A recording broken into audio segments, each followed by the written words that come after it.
چشم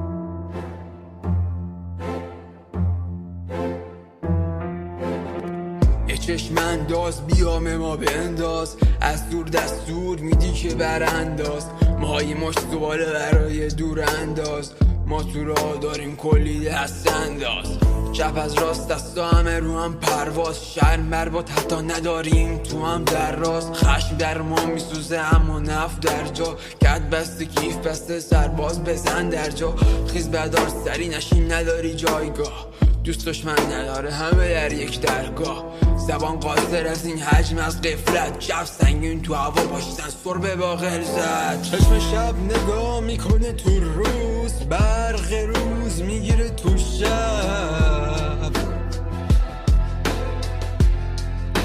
در این حال ستاره ها محو میشن، یکی یکی از هم قطع میشن، شاخه ها خشکیده خورد میشن، منم یه جوون و تر میشم، چشم به چراغ در خشک شد، قطره اشک مادر جمع شد، در انتظار چشم نوریش دوخت شد، کی میدونه جوابهای این سوال مادر رو، جمع از در زدن باور رو، اما سرمایه شدید این زمستون سرد، یخمندونی داره که معیار نداره،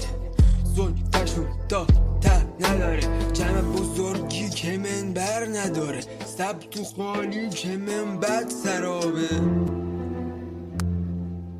چشم شب نگاه میکنه تو روز، برق روز میگیره تو شب،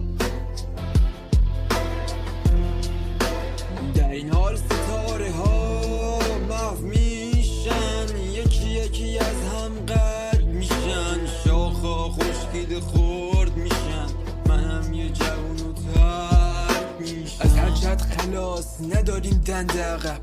خصومت شخصی داریم با فرد عقب، چرایی و چیستی 2 سال ناجواب، البته مهمی تو این شرایط بی جواب، جامعه نمیپذیره جرق بی صاحب رو، این باغ دارای باغبونه نمودی رو،